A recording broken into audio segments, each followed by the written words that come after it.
बेटा NCERT questions haloalkanes and haloarenes के कुछ क्वेश्चंस पहले हमने कर लिए हुए हैं। Write the mechanism of the following reaction. इस रिएक्शन का हमने मैकेनिज्म लिखना है। पहले इस रिएक्शन को समझते हैं कि ये क्या लिखा हुआ है। NBuBr का मतलब है नॉर्मल ब्यूटाइल ब्रोमाइड।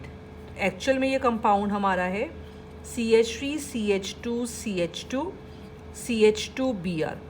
N का मतलब सारे कार्बन आइटम स्ट्रेट चेन में है और Bu का मतलब क्या है, ये ब्यूटाइल है। इसकी रिएक्शन की KCN के साथ। ET का मतलब है इथाइल, तो ये ETOH क्या हो गया, इथाइल अल्कोहल एंड वाटर हो गया। इसकी तो खैर हमें ज़रूरत नहीं पड़ेगी रिएक्शन के मैकेनिज्म में। और ये क्या बन गया, normal butyl cyanide. Butyl 4 carbon atom straight chain में और एंड में क्या है, CN है। तो इसमें देखो क्या चेंज है रिएक्शन में। Br की जगह पे हमने क्या अटैच किया है, CN किया है। कौन सी रिएक्शन है ये हमारी, SN रिएक्शन, न्यूक्लियोफिलिक सब्स्टिट्यूशन, जिसपे CN जो है Br को क्या करता है, रिप्लेस करता है। तो यहाँ पे हम लिखेंगे जो हमारा KCN है एक्चुअल में ये ब्रेक कर जाता है into K plus and CN minus में करता है। And this shows SN2 mechanism because ये हमारा प्राइमरी जो है वो हेलो एल्केन है। प्राइमरी हेलो एल्केन्स कौन सा मैकेनिज्म दिखाते हैं, SN2 मैकेनिज्म दिखाते हैं। और इस रिएक्शन में CN माइनस में से हमने पढ़ा हुआ है C जो है वो अटैक करेगा बिकॉज C और C का बॉन्ड क्या होता है, स्ट्रॉन्ग होता है। अब यहाँ पे हम CN माइनस लेते हैं, ये अब अटैक करेगा इस पे CH3CH2Br। Br पे पार्शियल नेगेटिव चार्ज है बिकॉज ये ज़्यादा इलेक्ट्रोनेगेटिव है और इस कार्बन पे पार्शियल क्या है, पॉजिटिव चार्ज। तो CN माइनस किस पे अटैक करेगा, इस पॉजिटिवली चार्ज कार्बन पे अटैक करेगा और यहाँ से Br माइनस रिप्लेस हो जाएगा। तो ये हमारा बन जाएगा यहाँ पर CH3CH2CH2CH2 और अब Br की जहाँ पे क्या आ गया, CN, और Br माइनस हमारा जो है यहाँ से रिप्लेस हो जाएगा। ये इस रिएक्शन का क्या है, मैकेनिज्म है। नॉर्मली तो वैसे इसमें हमने क्या लिखा हुआ है, रिएक्शन ही लिखी है। इसमें हमने arrange the compounds in order of reactivity. इन कंपाउंड्स को in order of their reactivity हमने अरेंज करना है towards SN2 displacement. SN2 reaction 1 step में होती है। जो रिएक्शन 1 स्टेप में होती है उसमें रिएक्टिविटी ऑर्डर होता है primary haloalkane more than secondary, secondary haloalkane is more than that of tertiary. और ये किस पे डिपेंडेंट है, स्टीरिक हिंड्रेंस पे डिपेंडेंट है। 1 ब्रोमोब्यूटेन। अब इनकी हम स्ट्रक्चर बना लेते हैं कंपाउंड्स की, जिससे हमें ये क्लियर हो जाएगा कि प्राइमरी कौन सा है, सेकेंडरी हेलोल्केन कौन सा है और इसमें जो स्टीरिक हिंड्रेंस किस कंपाउंड में ज़्यादा है। 1 ब्रोमोब्यूटेन, यहाँ Br आएगा, 1 ब्रोमोब्यूटेन। नेक्स्ट है 1 bromo 2,2 dimethyl propane. Propane 1 bromo 2,2 dimethyl. Next compound 1 bromo 2 methyl butane. Butane 1 bromo और 2 पे क्या है, मिथाइल। और लास्ट है हमारे पास 1 ब्रोमो 3 मिथाइल ब्यूटेन। ब्यूटेन 1 पे क्या है, ब्रोमो, और 3 पे क्या है, मिथाइल। अब इसमें हम लेबल कर लेते हैं कि प्राइमरी हेलोल्केन हमारा कौन सा है, सेकेंडरी कौन सा है और टर्शरी कौन सा है। ये भी प्राइमरी है, ये भी प्राइमरी है, ये भी प्राइमरी है और ये वाला भी प्राइमरी हेलोल्केन है। सारे के सारे हमारे प्राइमरी हेलो एल्केन्स हैं बिकॉज सब में Br अटैच है कार्बन के साथ जिसके पास 2 हाइड्रोजन एटम्स हैं। तो अब हमारे पास एक पॉइंट बचता है स्टीरिक हिंड्रेंस। जिसमें स्टीरिक हिंड्रेंस सबसे कम होएगी उसकी रिएक्टिविटी क्या होएगी, सबसे ज़्यादा होएगी।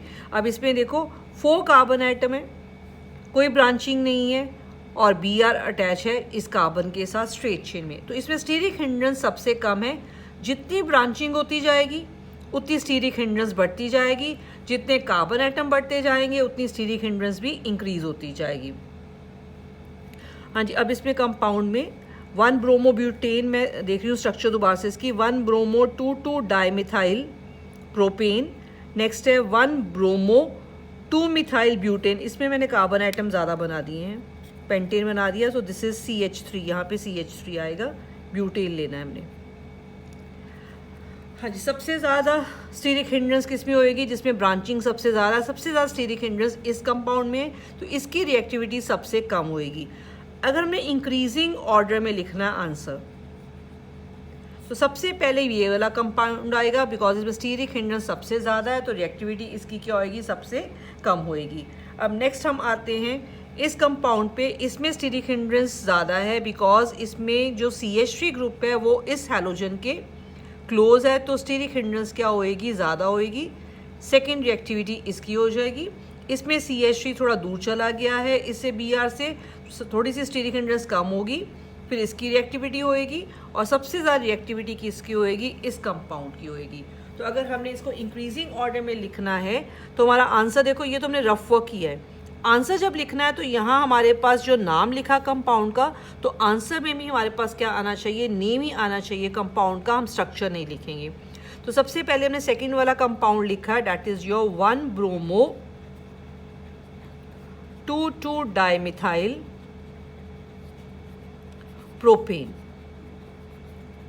इसकी रिएक्टिविटी क्या है, कम है as compared to second compound, ये वाला हो गया। जो थर्ड वाला कंपाउंड है that is 1 bromo 2 methyl butane, और इसकी रिएक्टिविटी कम है एज कंपेयर टू ये वाला कंपाउंड जो लास्ट वाला है 1 ब्रोमो 3 मिथाइल ब्यूटेन, और इसकी रिएक्टिविटी कम है एज कंपेयर टू ये फर्स्ट कंपाउंड हमारा 1 ब्रोमो ब्यूटेन। इंक्रीजिंग ऑर्डर वाले जो क्वेश्चंस होते हैं देखने में इजी लगते हैं, लेकिन इनके आंसर्स कई बार बच्चे गलत लिख देते हैं। सबसे बड़ी मिस्टेक तो करते हैं ये सिंबल लिखने में। तो अगर आपको सिंबल लिखने में प्रॉब्लम होती है तो आप इंक्रीजिंग ऑर्डर में आंसर लिख के ऐसा कॉमा डाल के भी लिख सकती हो, ये साइन को ना भी यूज़ करो, तब भी आपका आंसर जो है वो करेक्ट होएगा। लेकिन आंसर को उसी वे में लिखना है जिस वे में क्वेश्चन पूछा गया है। जैसे यहाँ पे कंपाउंड का नाम लिखा गया, तो आंसर में भी क्या आना चाहिए, कंपाउंड का नेम ही आना चाहिए हमारा। हाँ जी, अब आते हैं नेक्स्ट क्वेश्चन पे एनसीईआरटी के। Out of C6H5CH2Cl and this compound which is more easily hydrolyse by aqueous QH, किसकी रिएक्शन एक्वस QH के साथ जल्दी होएगी। दोनों कंपाउंड की मैं स्ट्रक्चर बना लेती हूँ। C6H5CH2Cl, नेक्स्ट कंपाउंड है C6H5CH के एक तरफ Cl है और एक तरफ क्या है C6H5, मीन्स फिर से क्या है यहाँ पे बेंजीन रिंग है। अब यहाँ पे इन्होंने लिखा है कौन सा ईजिली हाइड्रोलाइज्ड होएगा बाय QH। जब हम रिएक्शन एक्वस QH के साथ करते हैं तो Cl को रिप्लेस करके क्या आएगा OH। तो ये कौन सी रिएक्शंस हैं, SN रिएक्शन। लेकिन SN रिएक्शंस तो हमारी दो होती हैं, एक होती है SN1 और एक होती है SN2। तो हम दोनों में इसका आंसर लिखेंगे। SN1 में किसकी रिएक्टिविटी ज़्यादा है और SN2 में किसकी रिएक्टिविटी ज़्यादा होती है। SN1 में रिएक्टिविटी डिपेंड करता है on the stability of carbocation. SN1 में reactivity depends on the stability of a carbocation।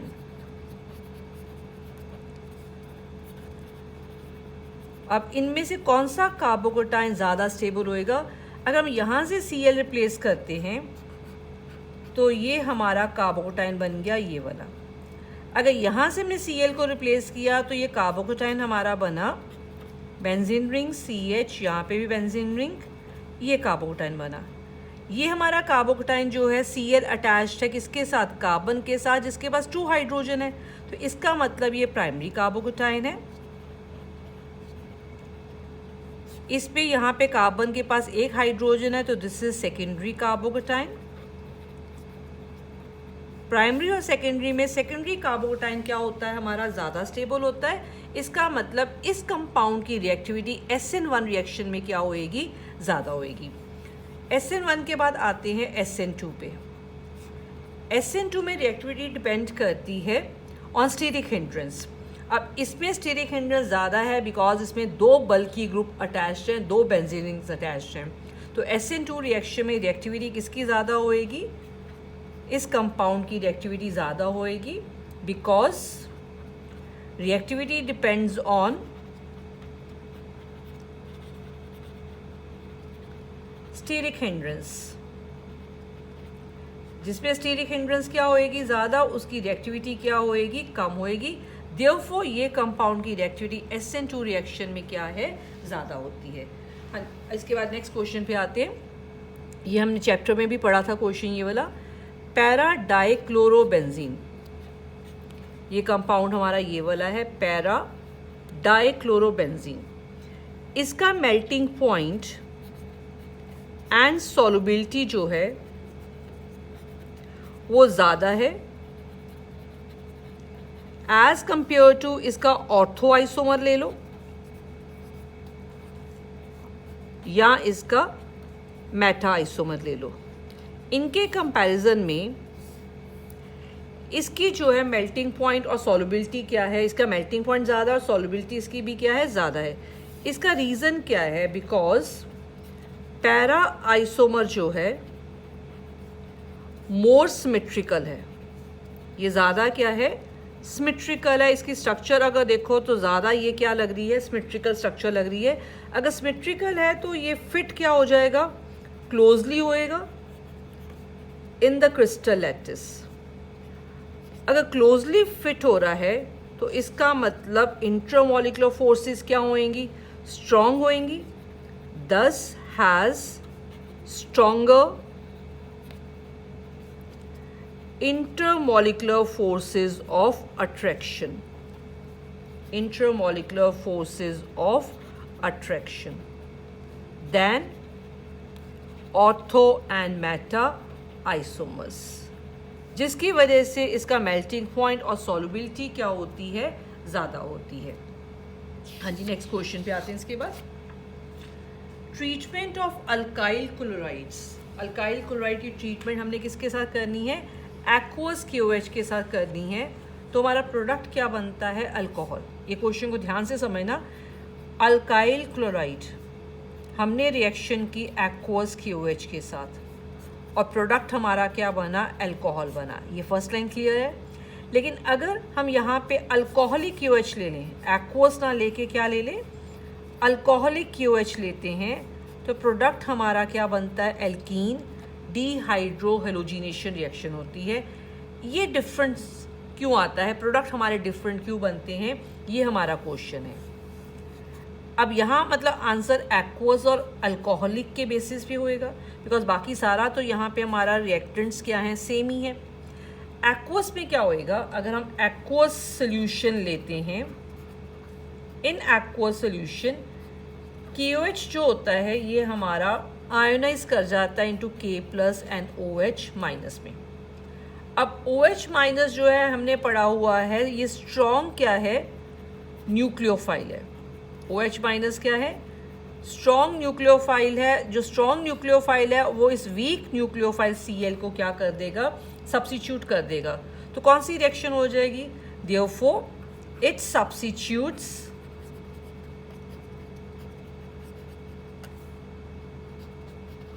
the halides and form alcohols। तो प्रोडक्ट हमारा क्या बन जाएगा? अल्कोहल बन जाएगा।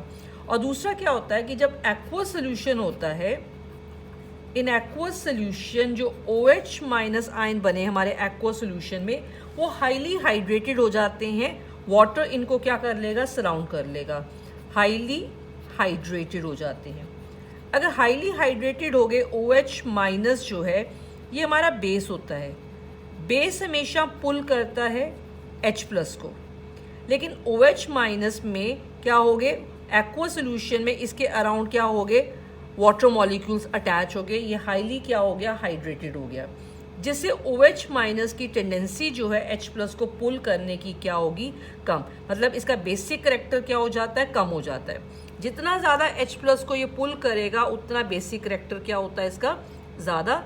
लेकिन एक्वस सोल्यूशन में इसके अराउंड वाटर मॉलिक्यूल्स आ जाते हैं, जिसको कहते हैं कि हाईली हाइड्रेटेड हो गया, तो इसलिए इसका बेसिक करैक्टर थोड़ा सा क्या हो जाएगा? कम। तो ये H+ को जो है रिमूव नहीं कर पाएगा फ्रॉम बीटा कार्बन एटम। ये देखो ये कंपाउंड है, ये हैलोजन रिमूव होता है इस रिएक्शन में, ये अल्फा कार्बन है, ये बीटा है। अगर हम यहाँ पे एक्वस KOH लेंगे, एक्वस KOH, तो हमने क्या पढ़ा कि ये OH- हाइड्रेटेड हो गया, बेसिक कैरेक्टर कम हो गया, इस बीटा पोजीशन से ये H+ को रिमूव नहीं कर पाएगा, तो इन दो कार्बन के बीच में डबल बॉन्ड नहीं आ पाएगा। अगर डबल बॉन्ड नहीं आया तो एल्कीन नहीं बनेगी। इसकी वजह से बिकॉज ये H+ को बीटा पोजीशन से पुल नहीं कर पाता है तो एल्कीन बनने का चांस नहीं होता है। तो हमने दो पार्ट लिखे इस आंसर के। पहला तो ये लिखा है कि एक्वा सोल्यूशन में ये स्प्लिट कर गया, OH- बन गया, जो Cl के कंपैरिजन में या हैलोजन के कंपैरिजन में स्ट्रॉन्गर क्या होता है, न्यूक्लियोफाइल। तो ये क्या करता है, Cl- को सब्स्टिट्यूट कर देता है, Cl की जगह ले लेता है। ये तो हो गया हमारा कि अल्कोहल बन गया। लेकिन एल्कीन क्यों नहीं बनाता है? एल्कीन बनने के लिए बीटा पोजीशन से क्या रिमूव होना चाहिए, हाइड्रोजन रिमूव होना चाहिए। तो उसके लिए H+ को रिमूव करने के लिए बेस होना चाहिए। OH- बेसिक तो है, लेकिन एक्वा सोल्यूशन में क्योंकि ये हाइड्रेटेड हो गया, इसका बेसिक कैरेक्टर कम हो जाता है, तो ये बीटा पोजीशन से H+ को पुल नहीं कर पाएगा और एल्कीन जो है वो नहीं बन पाएगा। ये पार्ट हो गया। अब आते हैं अल्कोहलिक वाले पे। एक्वस वाला पार्ट हमारा कंप्लीट हो गया। On the other hand, alcoholic solution of KOH has OR- ions, जिसको हम कहते हैं अल्कोक्साइड आयन। अल्कोहलिक सोल्यूशन में OR- कहाँ से आया? अल्कोहलिक जैसे मैं ले लेती हूँ for example ROH, in journal हमने अल्कोहल लिया। अल्कोहल में हमने क्या डाला है, KOH। KOH में थोड़ी सी अमाउंट किसकी डाली है हमने, अल्कोहल की। तो जब हम अल्कोहलिक KOH लेते हैं तो यहाँ पे ये OR- ये है, ये कौन सा हो गया हमारे पास आयन, अल्कोक्साइड आयन। जो अल्कोक्साइड होता है, और यहाँ पे क्या है, OH- है। Alkoxide is stronger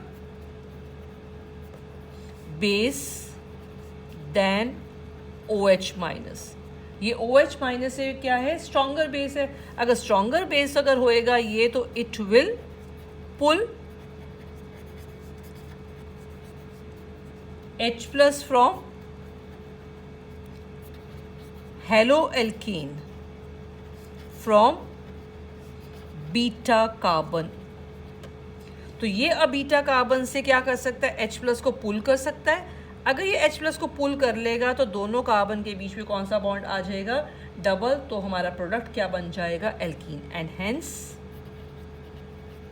forms alkenes, and hence form alkenes. क्योंकि ये स्ट्रॉन्गर बेस होता है इसलिए H+ को पुल कर सकता है बीटा कार्बन से, हेलो एल्केन में से, और हमारा प्रोडक्ट क्या बन सकता है, एल्कीन्स यहाँ पे आसानी से बन सकता है। हाँ जी, नेक्स्ट क्वेश्चन। इसके बाद प्राइमरी अल्काइल हैलाइड, ये क्वेश्चन को भी ध्यान से समझना। ये हमारा प्राइमरी अल्काइल हैलाइड है। एक पॉइंट यहाँ याद रखना, प्राइमरी है और ये इसका मॉलिक्यूलर फॉर्मूला है। इसको रिएक्ट करवाया विद अल्कोहलिक KOH। अभी मैं रफ में लिख रही हूँ ये सारा पार्ट। हमने C4H9Br, हमें स्ट्रक्चर नहीं पता, हमें ये पता है कि प्राइमरी अल्काइल हैलाइड है। इसकी रिएक्शन की अल्कोहलिक KOH के साथ। अल्कोहलिक KOH के साथ हमें पता है कि क्या बनता है, जब हेलो एल्कीन को रिएक्ट करवाते हैं तो एल्कीन, तो ये B हमारा क्या होना चाहिए, एल्कीन होना चाहिए। अब B की रिएक्शन किसके साथ की, HBr के साथ, और क्या बन गया, C। अब यहाँ पेरोक्साइड नहीं लिखा हुआ तो इसका मतलब HBr ऐड होएगा एल्कीन में अकॉर्डिंग टू मार्कोनिकॉफ रूल, और क्या बन गया, C, which is an isomer of A। C क्या है, A का आइसोमर है। ये दोनों के फॉर्मूला क्या होंगे, C4H9Br, इसका भी C4H9Br, लेकिन स्ट्रक्चर्स दोनों की क्या होंगी, अलग होंगी। इसका फॉर्मूला भी क्या है, C4H9Br है। नेक्स्ट पार्ट पे आते हैं। इसके बाद when A is reacted with sodium, A की रिएक्शन किसके साथ की, सोडियम मेटल के साथ रिएक्शन जब हम करते हैं तो एल्केन बनते हैं with even number of carbon atom. तो यहाँ पे भी देखो क्या लिखा हुआ, D बना है और इसका मॉलिक्यूलर फॉर्मूला गिवन है C8H18। देखो यहाँ C4 है, यहाँ C8 हो गया, तो कार्बन एटम्स क्या हो जाते हैं, डबल हो जाते हैं। अब आगे वाली लाइन को देखो, which is different from the compound, ये जो प्रोडक्ट बना है ये डिफरेंट है from the compound formed when normal butyl bromide is reactive with sodium. अगर यहाँ नॉर्मल ब्यूटाइल ब्रोमाइड होता और उसकी रिएक्शन सोडियम से करते तो हमारा ये प्रोडक्ट जो है C8H18 जो बनता है उससे ये अलग बन रहा है। इसका मतलब ये हमारा नॉर्मल ब्यूटाइल ब्रोमाइड नहीं है, क्योंकि इन्होंने कहा कि प्रोडक्ट हमारा डिफरेंट बन रहा है। अगर हम नॉर्मल ब्यूटाइल ब्रोमाइड लेते हैं उससे डिफरेंट बन रहा है, तो इसका मतलब this is not normal butyl bromide. तो इसके जितने भी आइसोमर्स बनेंगे उसमें से एक पॉसिबिलिटी कम होगी हमारी कि नॉर्मल ब्यूटाइल ब्रोमाइड ये नहीं है। गिव द स्ट्रक्चर फॉर्मूले of A and right the equations. तो रफ में हमारे पास क्लियर हो गया कि ये पार्ट हमने रिएक्शंस लिखनी है और इन चीज़ों को हमने आइडेंटिफाई करना है। अब इस आंसर को लिखने के लिए हम C4H9Br के पहले क्या बनाएंगे, आइसोमर्स बनाएंगे। तो आंसर है हमारा आइसोमर्स ऑफ C4H9Br आर, पहले हम सारे कार्बन आइटम स्ट्रेट चेन में लिखेंगे। यहाँ पे क्या लिखेंगे, Br। अभी हमें पता है कि हमने ये वाला आइसोमर नहीं लेना है ए में, बिकॉज क्वेश्चन में लिखा हुआ है कि ये नॉर्मल ब्यूटाइल ब्रोमाइड नहीं है, बट ये हमारा प्राइमरी हेलो एल्केन है because Br is attached to the primary carbon atom. Next के लिए हम क्या करेंगे, 4 कार्बन आइटम स्ट्रेट में Br को हम ब्रांचिंग में कर लेंगे। तो Br यहीं पे आ सकता है सिर्फ ब्रांचिंग में, और ये वाला तो हमारा सेकेंडरी है। नेक्स्ट हम क्या करेंगे, अब 3 कार्बन आइटम स्ट्रेट में करके Br को यहीं पे रखेंगे और एक कार्बन को ब्रांचिंग में कर लेंगे। Now this is primary haloalkane because ये प्राइमरी कार्बन के साथ लिंक हो रहा है। नेक्स्ट हमारा आइसोमर बनता है अगर हम Br को भी कहाँ ले आए, ब्रांचिंग में। अब ये वाला आइसोमर तो हमारा कौन सा है, टर्शरी है। तो ये 4 आइसोमर्स बन गए किसके, C4H9Br के। और क्वेश्चन में सबसे पहली लाइन क्या लिखी थी, प्राइमरी अल्काइल हैलाइड है हमारा A। तो प्राइमरी वाले तो ये 2 ही हैं, और जिसमें से हमने रूल आउट कर दिया कि A हमारा नॉर्मल ब्यूटाइल ब्रोमाइड नहीं हो सकता। इसका मतलब A हमारा कौन सा वाला है, ये 3rd वाला है। सो यहाँ पे हम एक्सप्लेन सारा करेंगे और हम करेंगे कि A हमारा क्या है, CH3CH CH2 Br CH3, this is our A। अगर A आइडेंटिफाई हो गया, आगे हमारे पास सारे के सारे प्रोडक्ट्स आ जाएंगे। इसकी रिएक्शन की किसके साथ, अल्कोहलिक KOH के साथ। तो एल्कीन हमारी कौन सी वाली बनेगी, यहाँ पे यहाँ से Br रिमूव किया अल्फा कार्बन, और बीटा तो ये है, यहाँ से रिमूव करेंगे हाइड्रोजन, तो दोनों कार्बन के बीच में क्या आ जाएगा, डबल बॉन्ड। यहाँ आ जाएगा डबल, ये हमारा क्या बन जाएगा, B बन जाएगा। अब B में हमने क्या ऐड करना है, HBr। According to Markovnikov rule तो Br ऐड होएगा इस कार्बन की तरफ, और हमारा प्रोडक्ट बन जाएगा, इधर आ जाएगा हाइड्रोजन और यहाँ पे आ जाएगा Br। देखो B जो है, ये जो हमारा बना है C is an isomer of A, ये वाला आइसोमर बन गया इससे हमारा। और नेक्स्ट है, इसकी रिएक्शन किसके साथ करनी है, सोडियम मेटल के साथ। जब रिएक्शन करते हैं तो ये Br निकल जाएगा और ऐसे वाले 2 हाइड्रोकार्बन पार्ट्स आपस में क्या कर जाएंगे, ज्वाइन कर जाएंगे। CH3CH CH3 CH2, ये पार्ट लिख लिया मैंने। ऐसे इसके साथ दूसरा पार्ट लिख लो, इसका डबल कर दो, मतलब इसको हमने क्या कर दिया, डबल कर दिया। ये हमारा बन गया C8H18 बन गया, ये हमारा बन गया D बन गया। तो पहले हमने आइडेंटिफाई करना है आइसोमर्स लिख के कि प्राइमरी अल्काइल हैलाइड हमारा कौन सा वाला है, दिस इज A। जब A आइडेंटिफाई हो जाएगा तो उससे हमारे पास बाकी वाले कंपाउंड्स जो हैं वो भी साथ में लिखे जाएंगे। हाँ जी, इसके बाद आते हैं नेक्स्ट क्वेश्चन पे। What happens when normal butyl chloride is treated with alcoholic UH? हमने सिर्फ रिएक्शंस लिख के दिखानी है यहाँ पर। नॉर्मल ब्यूटाइल क्लोराइड, इसका फॉर्मूला पहले लिख लेंगे, ये है normal butyl chloride reacted with alcoholic UH।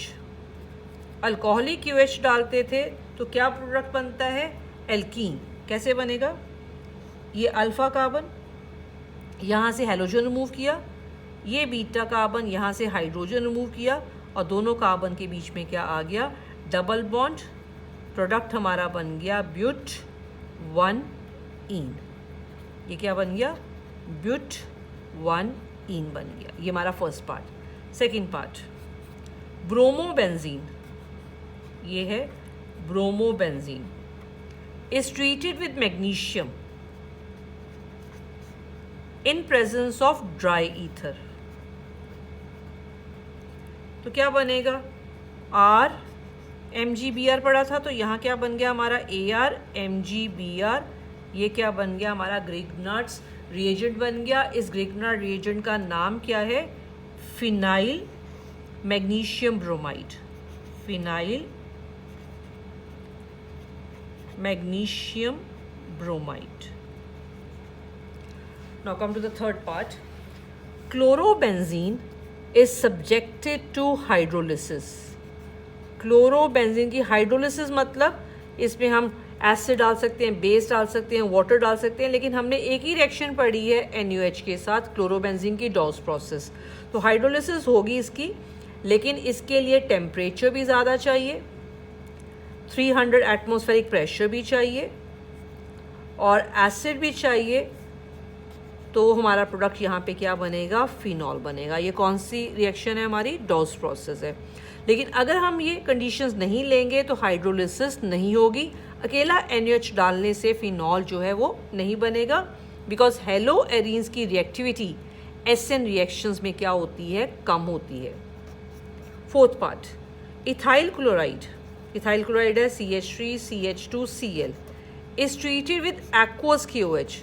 अगर एक्वस डालते हैं KOH तो Cl की जहाँ पे क्या आ जाएगा, OH आ जाएगा। ये हमारा प्रोडक्ट बन जाएगा।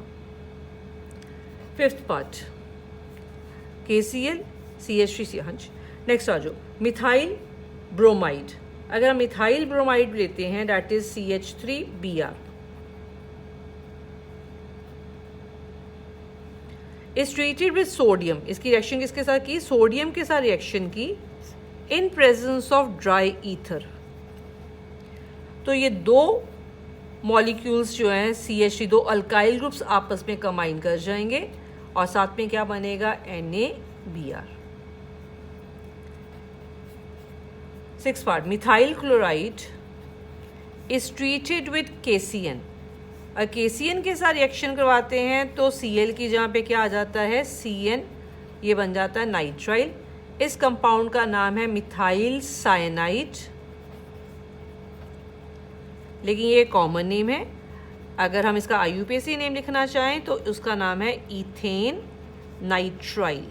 इथेन नाइट्राइल इसका क्या है, IUPAC नेम है। ये हमारी होगी रिएक्शंस। नेक्स्ट आते हैं, अब इसमें हमारी दो क्वेश्चंस रह गए हैं जो हमारे कन्वर्जन क्वेश्चंस हैं, और इन कन्वर्जन क्वेश्चंस को मैं लास्ट में एंड में ले रही हूँ, क्योंकि एक्चुअल में इसमें बहुत सारे ऐसे वाले क्वेश्चंस आएंगे, ऐसे वाले स्टेप्स आएंगे जो रिएक्शंस अभी हमने की नहीं है, वो आगे वाले चैप्टर्स में आएंगी। सिंस ये क्वेश्चन दिया हुआ है चैप्टर में तो इसके आंसर्स मैं आपको प्रोवाइड कर रही हूँ, लेकिन फिर भी बहुत सारी रिएक्शन इसमें जो आएंगी वो कौन सी वाली हैं जो आपके नेक्स्ट जो है चैप्टर्स में आएंगी। देखो कन्वर्जन्स करते कैसे हैं।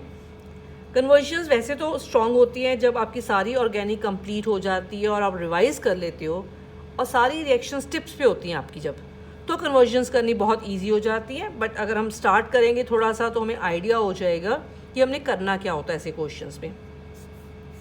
देखो इथेनॉल टू ब्यूट 1 आइन, इससे ये बनाना है तो कन्वर्जन में पहले हमेशा रिएक्टेंट और प्रोडक्ट की जो है स्ट्रक्चर लिख लो। इथेनॉल से हमने बनाना है ब्यूट 1 आइन। मैं ब्यूट 1 आइन की स्ट्रक्चर लिख रही हूँ, CH3 CH2C triple bond CH, ये ब्यूट 1 आइन है। अब दोनों रिएक्टेंट और प्रोडक्ट को ध्यान से देखो, क्या डिफरेंस है दोनों की स्ट्रक्चर में। इसमें 2 कार्बन एटम्स हैं, इसमें 4 कार्बन एटम्स हैं। कार्बन एटम्स हमारे इंक्रीज हो रहे हैं। अब कार्बन एटम जब इंक्रीज हो रहे हैं और ट्रिपल बॉन्ड अगर हो तो एक ही पॉसिबिलिटी होती है इसमें, पहले हम इसको चेंज कर लेते हैं हेलो एल्केन में HCl डाल के, थायोनिल क्लोराइड वगैरह डाल के हम इसको चेंज कर लेते हैं हेलो एल्केन में।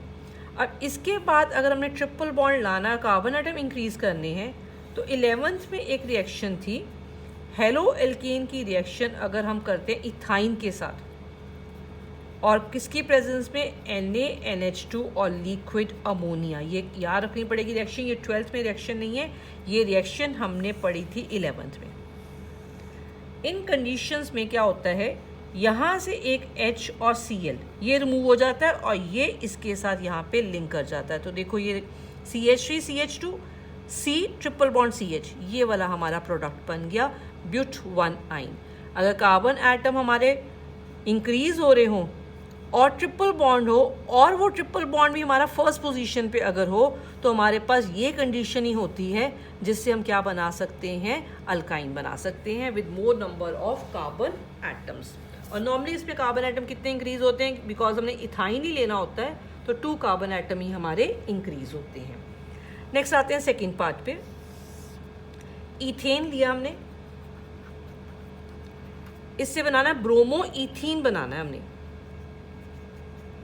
Bromo ethene. अगर डबल बॉन्ड लाना है तो हमें कौन सी रिएक्शन करनी पड़ती है, डीहाइड्रोहेलोजिनेशन। तो डीहाइड्रोहेलोजिनेशन के लिए हैलोजन होना ज़रूरी है।